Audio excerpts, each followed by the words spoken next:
Here we are. Okay, good morning. Okay. Tim, I can see that you're busy, and good morning to everybody who is with us on this Wednesday morning. Oh, Tim disappeared. I So, disappeared. I'm looking for my yellow pad. I'll find it. yellow Go pen, ahead. right? Yes. No, my yellow pad, my legal Oh, pad, bad. so I can Right. scribble and listen. So Okay. I I'll misheard you. figure it out. Yeah, Right. yeah. Okay, so once again, good morning to everybody who just joined us, and we're very, very happy to have you with us on this Wednesday morning. It is November the 20th, and today Tim and I are happy to welcome Lynne Murphy. So, Lynn has been in Japan for about 20 years now, and Lynn, thank you so very much for agreeing to be one of our guest speakers to be with us today. Thank you. Lynn, yes, she came here as a jet on the jet program, and her journey in Japan has been really a long one and a very interesting one. Something that we're going to hear about. And we're going to talk about language and how language helps, how we can learn it, how it helps during, in your work in Japan, and also about other things, some cultural implications, and, how the language and culture actually are connected, and how important it is. Before we do that, before we start with the conversation, and I give the screen to Lynn, I would like to once again introduce one of our sponsors, Kanchu. That is Kanagawa Chuo Jutaku and James Howell. If you are on LinkedIn, you have already met James, I'm sure, because he's a very active member of the foreign community here in Japan, but he represents a Japanese company that has a long history in the field of real estate. So Kanchu, you can find Kanchu at kanchu.com. You can actually contact them, and we recommend you contact them if you have any projects in the field of real estate in Tokyo and Yokohama, if you want to buy and sell land or any other property here. Also, Kanchu offers property management and investment property. Please reach out to James at kanchu.com if you have any projects in mind. And now we continue with the podcast and the topic of language and culture and journey, Lynn's journey here. And of course, Tim and I will be chiming in from time to time as well with our experiences and sharing insights. If you want to share your insights, please feel free to do that. We're on LinkedIn and YouTube. You're watching us there. So, Lynn, I don't want to actually jump in by introducing you because I would like you to do that at your own pace and tell us what what your journey has been here, how it started, and how it proceeded as well. Thank you, Maya. Yes, okay. So this year marks my 20th year of life in Japan. And so I've had some time to reflect on my journey. The three pivotal points that I would say have marked my journey were the first one was I achieved level one of the JLPT in 2012. And then in 2018, I got my master's in applied linguistics. And then last year, I joined the Japan Intercultural Institute. So the skills that um, the Japanese skills that I acquired enabled me to do some good work. It opened some doors. I could make some good connections. And I think that the work that I did kind of led nicely into what I could manage to achieve like later on. So particularly this year, I have felt very grateful for being a member of the Japan Intercultural Institute. And I found some people who really resonated with what I have felt all along is that this idea of language and culture being so intertwined, right? And I kind of felt that in my interactions with people that surprisingly actually um, how your culture affects the language that you choose is kind of not really talked about or understood or something like that, right? So my Japanese language skills, developed them, then really kind of started being curious about the culture. And that then kind of led to me finding materials and people that also are kind of enthusiastic about this idea of language and culture and their relationship. Yes. To me, you said that it's interesting how your culture and language actually helps you choose the language you learn, the second language, maybe the third language, and so on.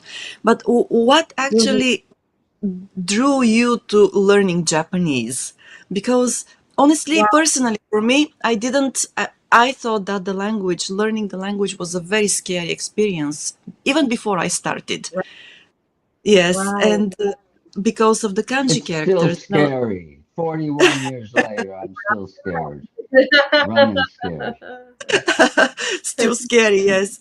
Because for me personally, if I use a metaphor, I have been swimming of this ocean with of kanji characters, and I'm nowhere near the other shore. So somewhere in the middle, and I have no idea where in the middle I am. But for you, Lynn, what really drew you to the language? Actually, I loved the Chinese characters initially, because Yes? Oh, when I first encountered the language, I thought, because I'm European, right? Like I'm Irish. I come from that side, okay, and so I had right. already encountered Italian, French, and Spanish, and they all use the alphabet, right? Right, Mm-hmm. like the Right. Romaji alphabet. And then I came to Japan, and it was just this. It was fascinating to me. And I remember in particular, the kakijiku. Do you know the Yes. hanging scroll sometimes you see in restaurants?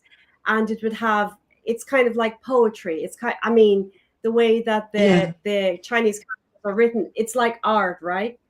And I was Yes. fascinated by that, I remember, because the Japanese people that I was with in this restaurant had no idea what that scroll read.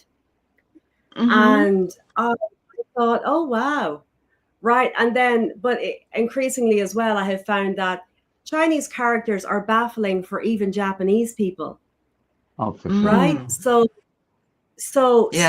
I mean, so then of course, then a lot of foreigners would be kind of stumped by how they appear, and also the level of effort you need to be able to read them and then write them, right? Oh, yeah. So I Yeah. think, yeah, so the Chinese characters are definitely um I mean, you could let them put you off learning the language, right? And I mean, it definitely wasn't easy, but I think that my attraction to the Chinese characters was kind of how I overcame the difficulty of learning the Chinese characters, right? Yeah. Right. Good. That's Yes. great. That's How's it? that's great because Just yeah. I just want to make a quick observation because I've seen a shift Hmm. in my lifetime. You mentioned native Japanese people and their relationship to kanji. Okay. Since Mm-hmm. the dawn of what we used to call word processors and then computers, Japanese, Right, I've watched before my eyes, Japanese forget how to write. They can read it, but they're right, often okay. So during my seminars, I used to do group activities, and I'd ask each group to have one scribe, and I'd give them a big sheet of paper, and I asked them to list up stuff like grievances or likes or whatever. And I remember right, everybody at first, we're talking early 2000s, being able to write everything. And by right, 2018, they're all looking right, in their little iPhone and the Japanese elderly bosses are yelling at the younger guys who are the scribes. Now this shit don't I know. Why don't you know that kanji? mm, And those poor guys had to right, look at me. But even the older guy forgot. They all forgot because they're not writing them, right? Right. And right. Yeah. just me Right. personally, in college, I was studying how to write them every day, like 50 a day. It was just a ridiculous pace. Okay. It would come in one Mhm. in my ear, stay there for the test, and then it would go out my other ear. It was so much. Mhm. But I could write more in college more than I can now. But I can read more now. So just an Right. observation. Yeah. Right. No. Yeah.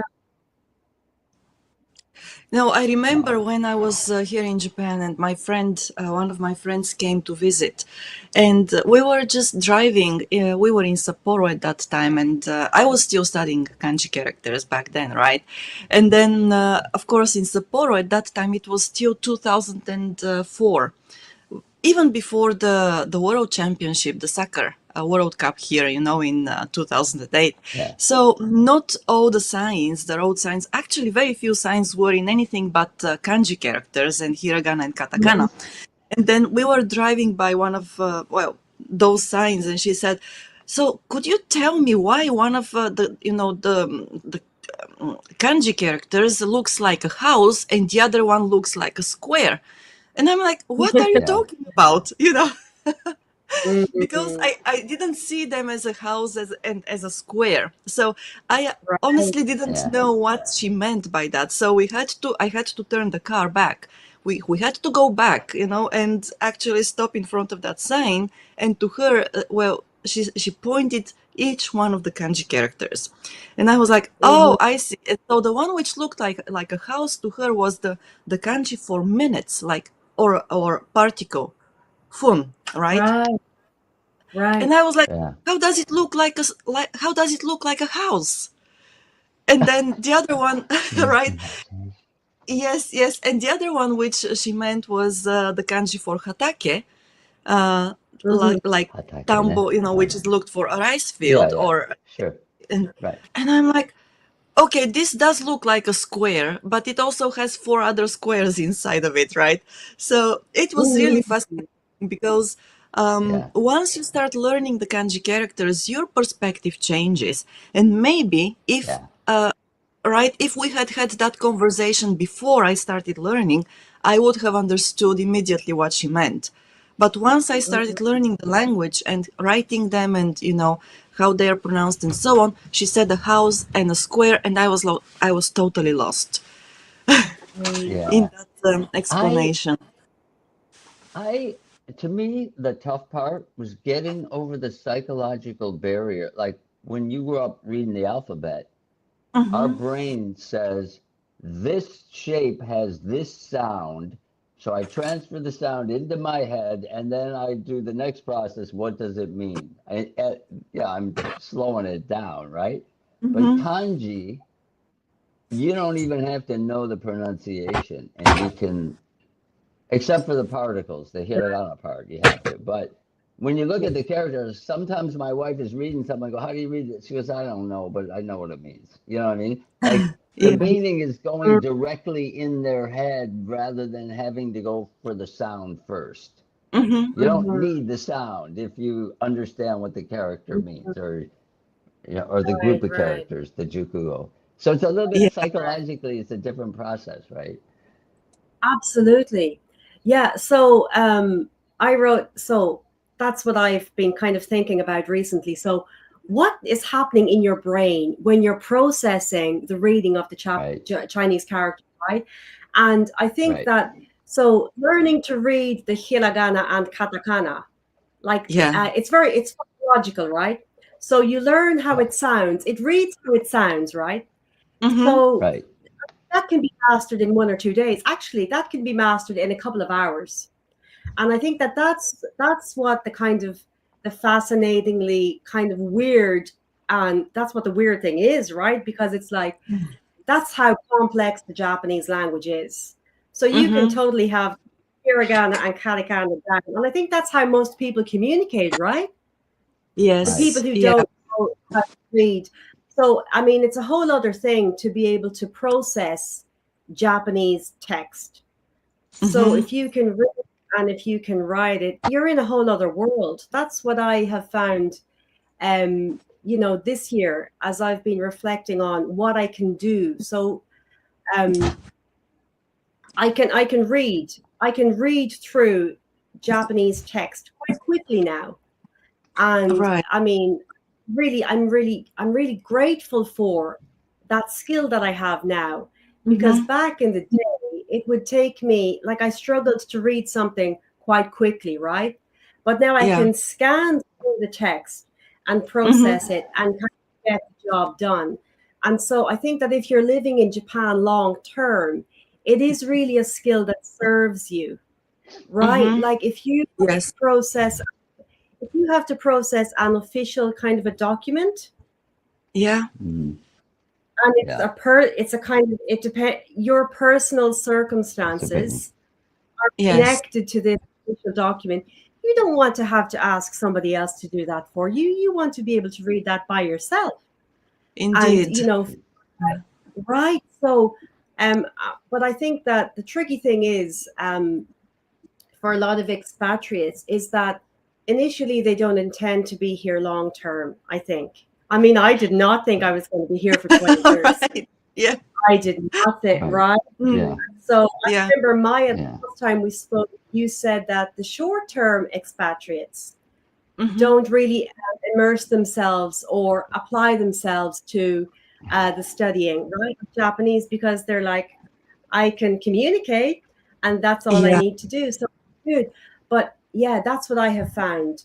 It's Mm. the re it's the understanding of the Japanese text is a very valuable skill, I think, if you're here like we are, like Yes. a couple of decades or more, and it's really a skill that you can lean on, right? You can it helps Yes. you. Yeah. It It does. gets you Yeah. out It of does. That, It helps. situations, yeah. I think that right? it's very important. Yeah. It helps a lot also, as you said, being able to scan the text first and understand what the general topic of the text is helps a lot. And then go into Right. detail. I have also, just like you, I have noticed that, for example, when I see my husband or my daughter read, because so my daughter is very Japanese culturally, she is, and she goes to Japanese school and everything. And when I see them read, I can see them do exactly that. They first scan the text, and they take much, much less time to go through a page written in Japanese than I do. Because for Right. me personally, even though I try to scan the text as you said, I still cannot get rid of my, let's say, I stick to the way I'm taught, or I was taught to read, word by word, Right. sentence by You sentence back default home. there. You Yes, default by to that. default, Yeah. yes, I default to that. And so no matter how much I try, I take much longer to finish a page Yeah, of of course. Japanese It's text not your native. than a It's not native. your native Yes, language. Yeah. yeah, Right, but right. it also, yeah, but I also think it's important that we to remember that because of the nature, and I think we talked about this in our previous conversation with Yulin, that every Mhm. language is the crystallization of the culture of the people who Right. speak the language. And because in Japan, basically context is much more important than it is in the Western world, right? We do not Right. Yeah. concentrate that much on context. So basically, it is important to understand that for Japanese people, and then in the Japanese language, the sentences usually start with a topic and not, with a subject. So because Right. Hmm. basically what you get, Yeah. in a sentence is that the beginning of most sentences here give you the general idea of what you're going to talk about. And And it's not negation or about, affirmation at the end. You got the yes, yes, negation that comes at the end, or affirmation, or a positive or right, negative, right? yes. Right, And right. because Right. in our languages, I mean, in the Indo-European languages that we use, in Europe and then in other parts of the world as well. So we start every sentence with a subject. So who is the Hmm. Right. doer, Right. right? Right. Right. Right. Not with the Yes. topic. So I think that it helps Right. because when I started learning Japanese, for me it was really difficult to understand the concept, and Right. Exactly. Me too. yeah, it Me too. took me a while. But once you Mm. get that, probably it But becomes Lynn, a I was little. gonna. Oh, I'm sorry. Yeah. I'm sorry. I No, should cut go you off. ahead. Go ahead, No, Tim. it's just kind of choppy. Our reception doesn't, at least on my end, doesn't look good. Like I'm getting, it's spotty. So my apologies if I'm not sounding clear either. So I didn't I mean to think that interrupt. I no, maybe you can see. sit closer to your mic, Tim. No, okay, but I'm getting things are spotty. Like for me, Mm. like the reception. Is it just me?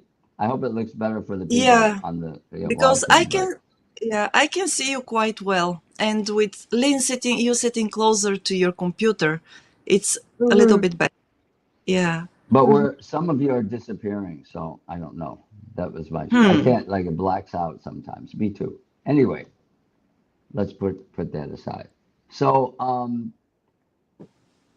one of the things that I'm hearing, Lynn, from you, Mm-hmm. it's kind of implied, you had this built-in motivation.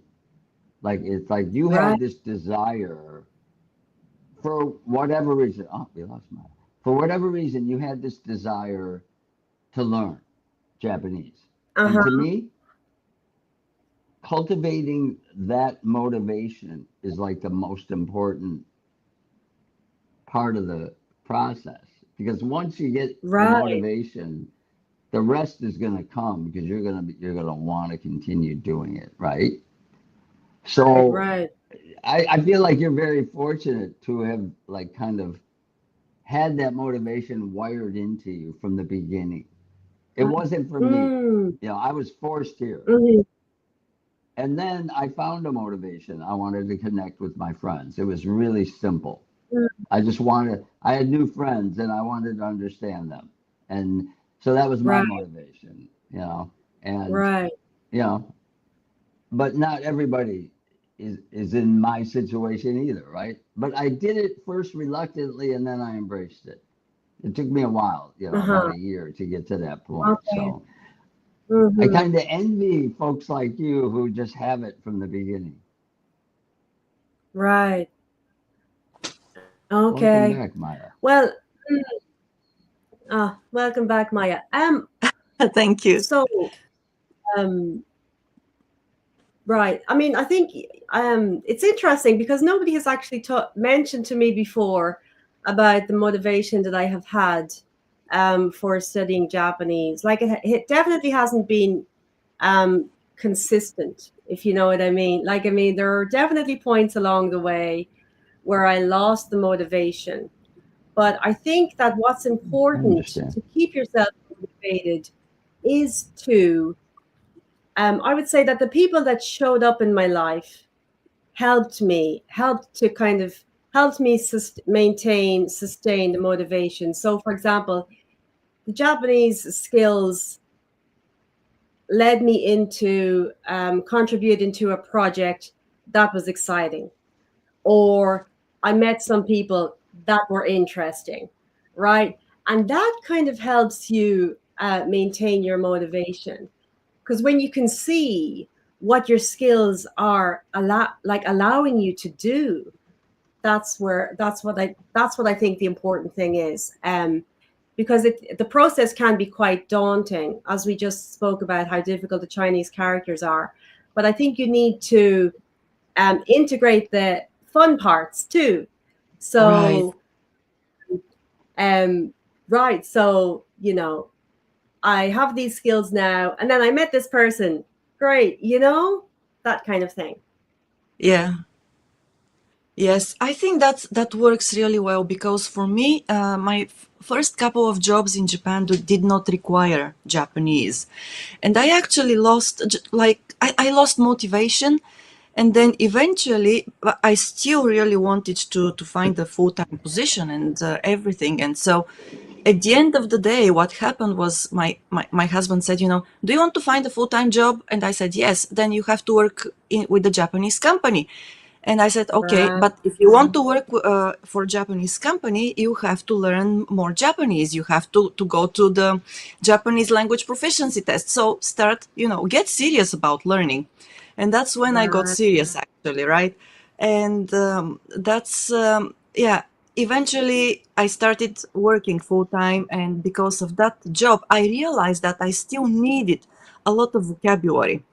So, and that was my motivation once again came because of work, just as you said, Lynn. So I needed Mm, vocabulary. I needed to be able, to use that vocabulary. So it was, of course, area specific vocabulary, so I had to learn it. I have, and also to be able to use it properly as well.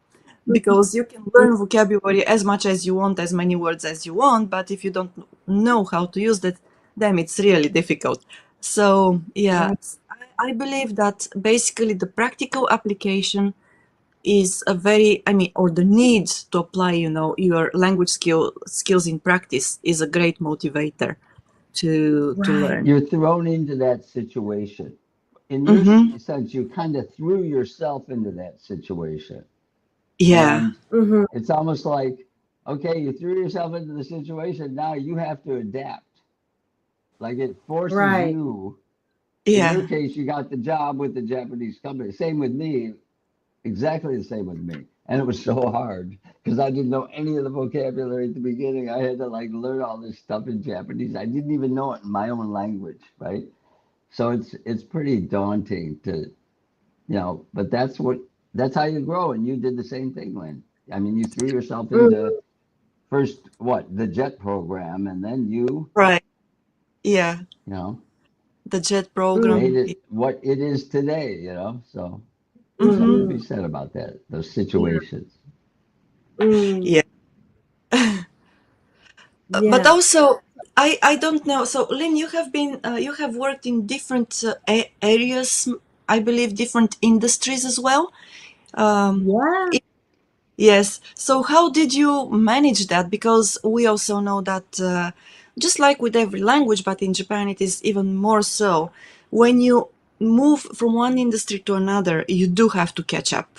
So because there are words which are specific only to that industry and are not used in any other. So, okay, it's time. Yes, thanks a lot for that, Tim. Before you answer my question, would you please allow me to give a plug to our other sponsor so that, yes, we can continue? Yes, okay, uninterrupted. So, and to everybody, thanks a lot once again for being with us. And another big thank you to, well, our other sponsor, that is Houze Inc. Houze offers bilingual services in custom home design, construction, and renovations. They also offer commercial building construction. So please, if you have any projects in mind in these areas, do not hesitate and contact Hana Urshizawa Howell. She's on LinkedIn. You'll find links to her profile on LinkedIn in the description of the video on YouTube. And of course, you can also reach out directly. That's Hana Urushizawa Howell and also Houze Inc. And Tim is back with us. Thank you, Mm. Tim. Hopefully this So improves. yes, let's continue. And then Lynn, so how did you manage, the change of the industry and all the new Yeah. learnings that you had to go through? Yeah. So thank you for actually highlighting that because but I have found that yes, I have really realized and felt the difficulty of transitioning from one prefecture to another, one workplace to another, and everything like that. And I found that the JLPT really anchored and a kind of a confidence in me, right? I Mm-hmm. mean, I think had I not studied for the JLPT, I might have been a little bit more heavily influenced by, these kinds of these different things that I had to do, and maybe influenced in not such a positive way, right? Because when you go from workplace to workplace, it's a different culture, different expectations. You form different people, different relationships. It's all very. It's a really kind of a complex web of different things, and so I found that the core Japanese skills that I had really kind of grounded me in the sense of I have sufficient Japanese to navigate these difficult situations, right? Because I think everybody's familiar with the different dialects. We know that they talk about the national character, the prefectural character, right? Yes. Kokuminse, kenminse, right? Can So can mean say yeah. um, I mean, say, yeah, there's a prefectural character, and so then the personalities of the people that you're communicating with and the language that they're using is often different, right? And so Yes. if you don't have the if you haven't nailed the hyojingo, right? If you don't Right. have the standard down, then you're going to be a bit lost, I have found. And you can't master the dialect without first mastering the standard language. And Yeah. so Mhm. that's what I have found. I mean, I don't know, maybe people will disagree. Maybe people will say, you know what, I didn't need to do the JLPT and I'm fine and I'm successful and everything like that. But yeah, I mean, for me, that's what I have found. And yeah, I mean, yeah. But then, I've done a lot of translation work. I've written in Japanese now. I've had my work I've had my Japanese articles published and everything. So I think I'm kind of doing different things to Mhm. your average expat here. I mean, like Yeah, we Mhm. probably all have, right? So, but I think it's important to have that conversation and have that awareness, right? Of it is. yeah. So thank you for pointing that out, and I hope that I've answered your question. Oh, yes, you did. And if you don't mind me adding to that, once again, from my personal experience, I think that to the point of nailing down the standard language, the Hyojungo, I think that it's very important to start learning the language in a structured way.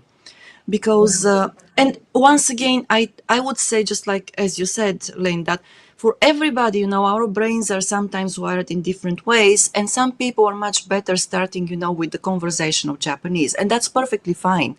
But I think that Mhm. for many people, and probably the majority of people, it's better to start, a structured, let's say, with structured lessons. So you those lessons help you master the basics, right? So you Right. master the structure of the sentence here. You master the you know how well syntax works and everything, and from there Right. you build up. And of course, Right. once again, that worked for me. In the beginning, it didn't because well, my structured lessons, they didn't stay with me because of the cultural stress. But once, I got rid of the cultural stress and I went back, to the basics, it worked like magic. But yes, and so yeah, just do not underestimate the power, of structure. That's what I wanted to And, to add. yes, and I agree with you, Maya. Like the very basics, you got to at least understand the very Yeah. basics. But if I were to go back and do it again, I Mm-hmm. think I would focus more once I master the basics, just memorizing patterns. Because that's really Right. what kids are doing. They're Yeah. recognizing patterns of Mm-hmm. language without assigning a grammatical explanation to it, Yeah. right? And Mm-hmm. Mm. like I started memorizing patterns even for tests in college. I took French, I took Mhm. Spanish, and I would cram for the test. I would just memorize all these silly patterns, and then I could apply them to other situations, right? So Yes. to me, I agree. The basics. If you don't know the basics, you're going to be a little bit confused. Yeah, Yeah. but No, but I you Mm. think know, to actually me, that that's we're if I did it over, that's what I would do right. Mm. differently, No, I in my think that we're approach. talking, yeah, from my perspective, we're talking about the same thing because No, I do. I basic for agree. me, We are. yes, We are talking is about the same thing. That's exactly also exact structure. Patterns are structure. structure, Yes, part of it, yeah. right? And I remember also reading somewhere somebody wrote a person who was learning Japanese, and they wrote on a social media forum or something, such a place, and they said, if you haven't learned that pattern, you will not be able to say, you know to what if you haven't seen it before written in Japanese, you will not be able to say it, in your own words. And back then I thought, oh, that makes a lot of sense for somebody like me, because my native language is very different from the Japanese language, and Mhm. it's Right. really really difficult, to create patterns by myself. And Right. yeah, maybe that's once again a different aspect at looking, at Mm. structure patterns and using the language. So, Yeah. and I would say that that's where the fun starts, right? Mm-hmm. So, when you understand the structure, and then you can, mimic the structure, learn Mm-hmm. from the structure, and then form your own expressions. That's where the fun starts. Yes. So yeah. So when you can, for like, I've been writing Japanese now for a couple of years, but it's really exciting. It's really interesting for me to make my own piece of writing, right? Right? And I mean, Right. yeah. And so you can play around with the words and the positioning of, like the different particles and the grammatical structures and everything. Self-expression is a very, very, I mean, it's an important source of joy for me. And Yeah. I think, I mean, for everybody else as well. I think maybe Tim is a musician. Tim, you're a musician, are you? I wouldn't call myself a musician. I like to play around with my guitar and try to pretend I'm one. But yeah, I Mm. like to play. I enjoy it. So no, I kind of have a funny story about, learning patterns. I may have told it before, but I think it's worth telling. Are you guys okay? Can I tell this quick story? Yeah. Yeah. Go ahead. Okay. So when I was learning, I started carrying around a notebook. I'm like 23 years old in Japan, right? I'm living with a Japanese guy, and he speaks some English, right? And so if I would be out and about and I wanted to say something, but I didn't know how to say it, I would write it down in English, right? And then I Mhm. would go back and I would ask my roommate, how would you How do say you this in like normal, everyday Japanese? And then he would write it down for me. And then I would memorize it. And it became a pattern, right? Because I could take that Mm, same grammatical structure and apply it to other situations with different vocabulary, right? So I had this notebook and I had it buried in my garage when I was living in the suburbs of Chicago, right? And so before I moved to Hawaii, I cleaned out my garage. I cleared everything out. I found the notebook.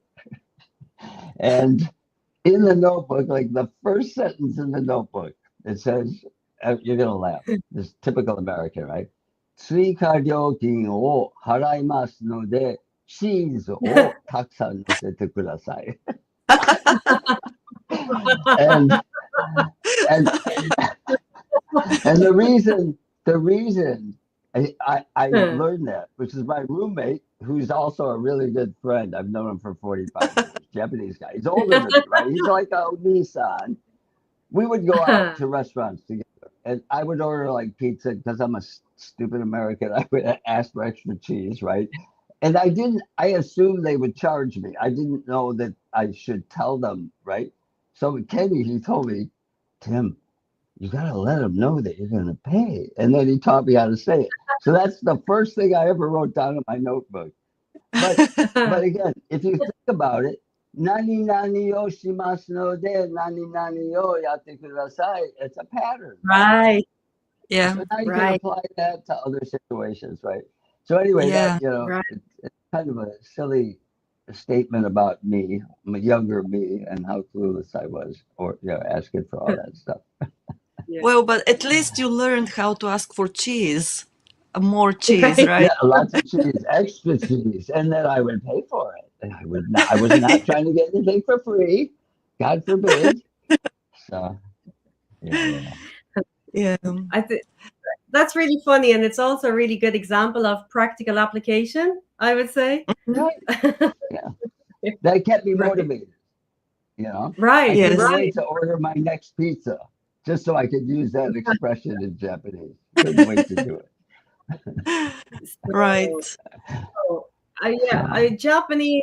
You can use your Japanese to help you survive, and then you can use your Japanese to help you thrive as Oh, well. yeah. So I would say being able to ask for extra cheese is somewhere between surviving and thriving, maybe.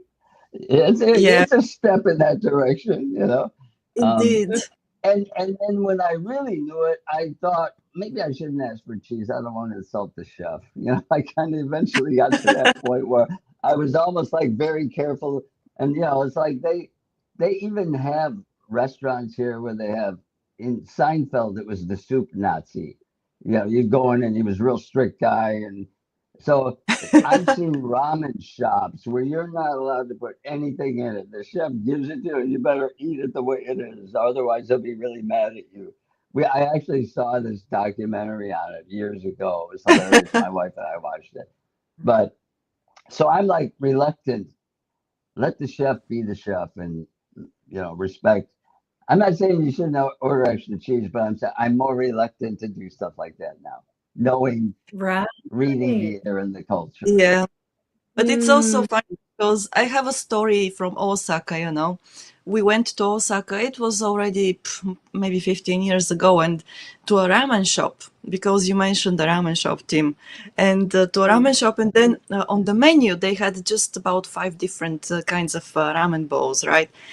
And when we asked, okay, so what is this first one? Because there wasn't much explanation. It was in a very local area. And then the woman, she was the tencho and she was the chef, obviously. So she was doing everything alone. An elderly woman, maybe in her early 70s or so. And then we asked her, okay, so what is this? What does this mean? And she said, 注文すればわかるでしょ? So, like, if you ask for Mhm. it, you see what it is, what it contains. But that was right. obviously, yes. I mean, because we were talking earlier also about Kenminsei, right? And that was Right. Osaka. And then, Mhm. so it's So, Yeah. exactly, just let the chef be the chef and appreciate the Kenminsei, the local character, Right. and yeah. and Right. enjoy the experience. Yeah. But I think that's a really good example as well of if you don't engage, if you don't use the language kind of like proactively and like make these requests and ask these questions, then you don't really find out about how people are, right? Like Yes. that. I mean that right, like that response was probably not one that you expected, right? All right. Yeah. I mean, those kinds of learnings can be really, really like significant, right? Because you're like, in this area. So right, the same question in a different restaurant in a different area probably would have provoked a different response, right? And I think Yeah. that if you don't travel within Japan, Mm-hmm. for example, if you only ever live in one place and don't really travel, you kind of think that the people that you communicate with, for example, at your workplace, that's how Yeah. Japanese people are. But that is not the case at all. Like the Right. yesterday I was thinking, so on a daily basis you would interact with maybe 3, 4, 5 Japanese people. They are not representative of the Japanese population, right? No. No, Right. they're not. Right. So I mean, yeah, I think it's kind of easy to fall into this trap of, for example, I'm from Ireland. Some people might communicate with me for like a minute and think, oh, she's Irish. That's how Irish people are. You know what I Yeah. mean? It's a kind of, Yeah. it's far from it. Like, and that kind of experience is in, I mean, yeah, I mean, it gets you kind of thinking about, it expands your mind, doesn't it? Mm-hmm. Yeah, it When, does. Uh, I also like what you just mentioned because it does expand your mind, but it also helps you realize that the Japanese as a nation are not uniform. I mean, they do share. I mean, They're well, not there is a monolithic for sure. no, For they're sure. not monolithic, and they do share, mm, values and traditions and the same history. But when you interact with different people in different parts of the country, when you talk with them and hear them and talk and what Get to their they honne. yes get to their home, and you suddenly realize, oh, there is so They're much different. diversity, there's so much variety here. The Yes. differences are all Yep. over the place, everywhere, and it makes you feel so good as well, right? Because Right. uh, it's a stereotype which I think that we the Westerners have about Japan, that the Japanese are very uniform, and that's not it. It's really No, right. different. So, the public takemae makes mhm. one believe that if they don't Yes, know yes, that that's you know the mm, protocol, yeah, but the surface harmony, but below it, mm, man, they're Right. humans. They're like us, and they Right. they share values, but they don't all prioritize those values exactly the right. same way. Everyone's different and unique, and there's a bell curve, right? It's a tight, Yes, maybe a Right. little tighter bell mm, curve, but they still have extremes on both ends. mm. Yeah. you know, Mm. just like every Yeah. population. So, Yeah. but you got to get in there and meet them to know that. Yes. And that's the beauty of it, right? Because you Oh really yeah, have to work yeah. hard, and well, but once you get in, it's just an entirely And different world. it's the art of. I mean, language is a great tool to help you, but it's really ultimately the art of finding common ground. And it's always going to be tied to our humanity Mm. in some way, and being able to make connections. And Mm-hmm. I know people. My nephew Ryan is here for a month, and I've been taking him around Japan. He's a really good kid, and he's very likable, and he's never studied cross cultural communication, and he is killing it, man. He's like making friends. He's venturing off on his own, and he's using Google Translate to talk to people, and Right. he's already made Mm. like 4 friends. And they're Mm-hmm. going out of Right. their way to show him. What I'm saying is, he has no language skills.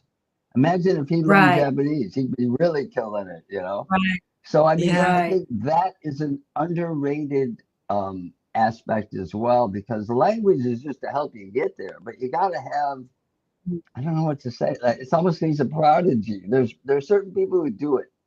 They just figure it Mm-hmm. out, you know? Yeah. Mm-hmm. Um, and some people have to work at it. The rest of us have to work at it, or certainly me, right? Yeah. Um, Mm. Mm. So I was just kind of like impressed watching it, but I know many other people like that. I know you guys probably do too. Yeah. Yeah. Yeah. That's a really good point. So I think that what would you call it? Like the image. I mean, the image of Japan, how the world perceives Japan, right? Like I think there's still a kind of an exotic kind of an allure to Yeah, Japan, yeah, right? And Mm-hmm. yeah. it's still kind of, I would say, like one of the more kind of unique cultures. But do you know the country comparison tool?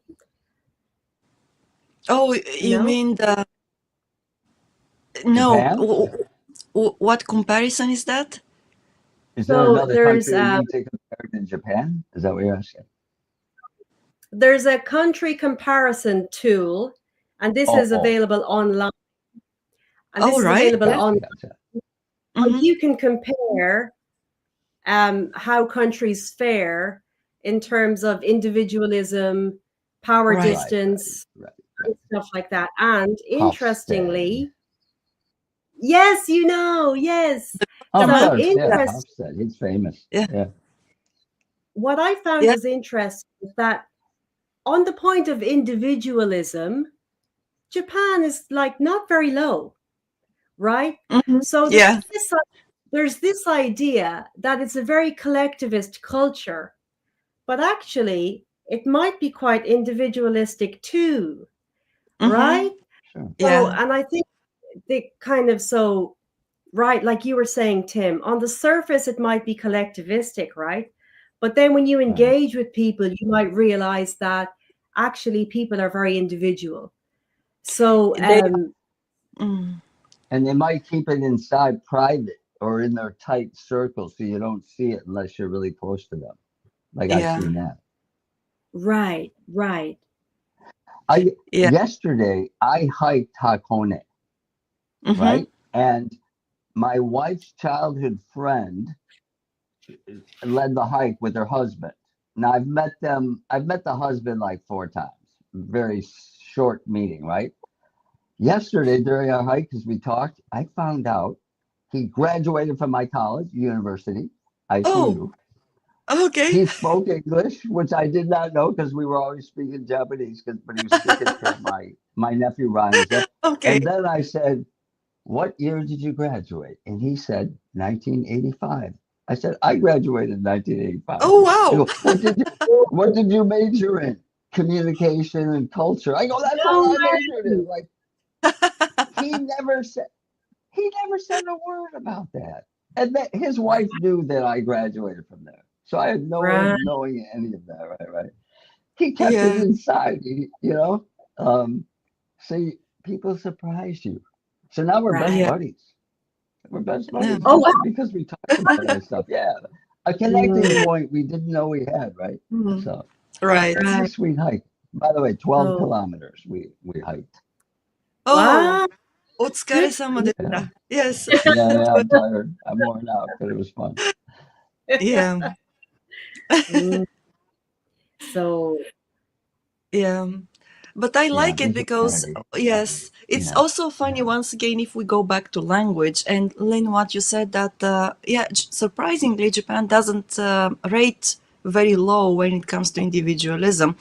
And I also, yeah. what came to mind to me was all those pronouns about I. So in English, we've got only one. Okay. So Yeah, this is singular, first right, person singular. It's the same in my native right. native language, Bulgarian. We have only one mm, pronoun for that. And then in Japan, we've got I don't know how many, right? And it Yeah, there's is so many. Watashi, atashi, boku, ore, ne? yes, I mm, mean, and there's then just so many. yeah, and I continue learning them from my daughter, who goes to Right, elementary school, and I mean they have a girls circle, or, and then a blended circle, and blah blah blah, and they come up with all new pronouns. And then so I think, because when you get under the surface here, and when you get to to really communicate with people and hear them, hear their dreams, and what they want to do and everything, so eventually you understand, they start using all those pronouns, and the mhm, pronouns.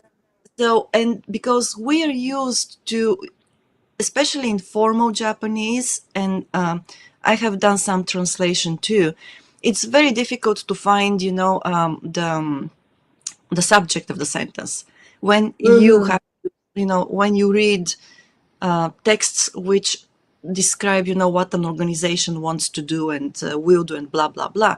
But when it comes to private conversations, the people around me, they start using all those pronouns, when they refer to themselves and when they speak of themselves. So, Right, which right. also once again tells you that on the surface this culture is collectivist, and then right, below it it's very individualistic actually. right, And right, yeah, and it also comes with the language, right? So you can Yeah, sense this, you can see it and feel it through the language right, people use in their private conversations and in their formal conversations. right, right. right.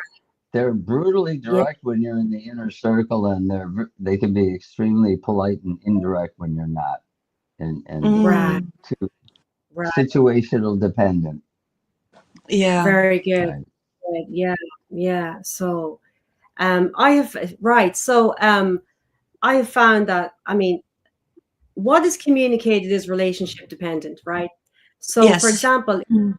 often the information that you are expecting or that you want to get has not become manifest because wrong timing, kind of Mm. like wrong person, you're asking the wrong person, or there's a gap there, right? The relationship has not yet been properly Right. formed. So I think Right. people are very private in that way, right? So yeah, relationships I found take much, like they take more effort and they take more time, and Yeah. Yeah. trust people. It takes people a long time to trust others. And maybe this is kind of becoming more universal now. I think maybe people are communicating, giving away, kind of, yeah, communicating, talking about themselves, like being honest about themselves much less than before. I mean, for Mm. for different Yeah. for different reasons. But yeah, relationships take time, and building trust is, I would say, very effortful. I have found here rewarding, but effortful. Rewarding. Yes. Yeah. Effortful it It's is. it's a I feel like it's a little bit of a different approach, because in my Mm, country we're verbal, right? Low context right, culture. So a lot of relationships, friendships, like mine is we talk a lot, we share ideas, we got to know each other, right? I feel the Japanese that exists, but I also feel there's this high value on action over words, right? Mm-hmm. And people Right. who do well, like a lot of Americans used to say, I don't know how to develop a relationship with my Japanese counterpart. I can't read them. Like, what do? I go, you already know, but you just are overlooking it. Do proactively, be observant, and proactively do something kind for him without Yeah. but he'll feel the need to reciprocate, but do it out of the goodness of your heart. Just be proactive. Just help them out. Like, so I'm in America. These Japanese guys are coming over. I would go to them the first day. I'd say, here's my card. If you ever have any Right. issues, call me. I'll help you out. My wife, she knows where all the Japanese restaurants are, so we can show you that. I would just offer. Just do something kind. And to me, those action-based gestures also build Right. trust. They They build do. Right. confidence. And they will, and Right. then they're going to return the kindness, and then you're going to return it, and you're forever and ever, because you're friends, you're going to constantly share kindnesses and sometimes presents, but actions. To me, Yeah. that's Right. kind of the essence of doing well. Mm-hmm. And I have a lot Right. of friends, from way back. They Yeah. taught me that. So Yeah. Yeah. I don't know your thoughts on Yeah. that. What do you think? Lynn? Oh, Yeah. thank you. Yeah, I mean, absolutely. I mean, to be fair, you don't really know a person until you have like engaged with them really and gotten to know them and stuff like that. And you do have to be proactive. This is what I am Mm-hmm. about. This is what I care about. These are my interests, right? People are not going to know that otherwise. And so, yeah, I think that especially in Japan, they only see the foreigner, right? They only Yeah. see the Yeah. foreigner. And there are so many different kinds of a foreigner, right? There are Yeah. those who they Mm. right. And so unless you're engaging, they don't really know you, but you have to kind of, yeah, like show that you care about them, right? Yeah. And Yeah. you're here to do good work and do the good work and show the good work, and then it's reciprocated. Mm-hmm. But It it's is yeah, reciprocated. Yeah. Well, I would Show them say, your humanity and acknowledge right, theirs. I mean, that's yes. what it's right. all. Go ahead, Maya. Sorry about that. No, I wanted Go to ahead, say Maya. this is well, reciprocation is a very big thing in Japan, in this culture here. Communication. Yeah, But yes, reciprocal so communication. yeah, and if you really, just as Tim and Lynn said, if you really want to start developing relationships here, do something first, something good, something that will help the other person, and Mm, yeah, Yeah. it's like a chain reaction afterwards, afterward Yeah. going. It's Yeah. an investment in the relationship, and it Mm-hmm. works mm, well. It really works Yeah. well, and it's Yes. harmonious. mm, I so, Yes. and I think people who do well here intuitively know that. They probably do that in their own culture. You know, my Probably. nephew, that's how he is with other Americans. And he Mm-hmm. came here right. just that skill. I wouldn't even call it a Mm, skill. Just that's how he leans Yes. into that direction naturally. Yeah. It worked for him. I know Yeah. a lot of people, not a lot, but I know some people who do well here because of that. Yeah. mm. I think that's a really But good point, Tim. I just wanted to go. I wanted to steer us back to language because that's where we started. So, Lynn, I was going to ask you, Okay. like, did you want to kind of tie this together? Our ramblings today, we're just sharing, swapping stories. I thought I'd Mm, give you a chance here to kind of tie it up in a bow for us, if you can. mm. Thank you. Actually, I would just say that what Tim has mentioned, I really, really kind of respect and appreciate. I think that you can get a bit lost. Things can be overwhelming. The language is difficult. Navigating the culture is not difficult. But I think you come back to your humanity. I think that we forget that like a lot of things are universal. Everybody wants to be valued, respected. Everybody wants to be seen. And I think that, um, everybody's trying to improve themselves, whether it be through language or education or whatever like that. But I think that every time you need to come back to your center, remember kindness, right? Mm. And then you'll be good. But obviously, those skills elevate you to do those things as well. So your skills enable the good work that you can do in the world, right? So Yeah. I would say, yeah.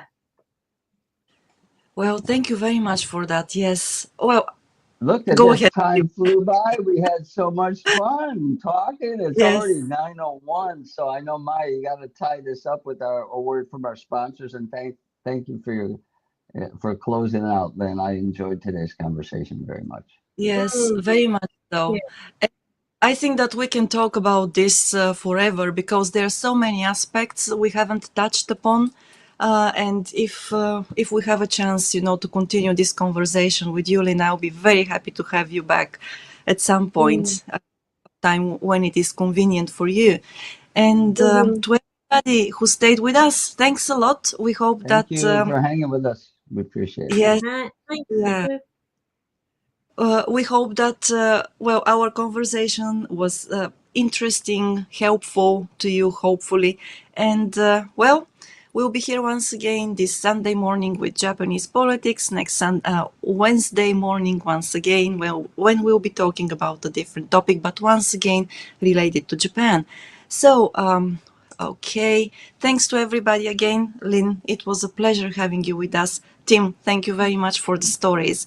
And be with us again. Mm. Also, have a great Wednesday. Thank you. Have a Thank good one, you. everyone.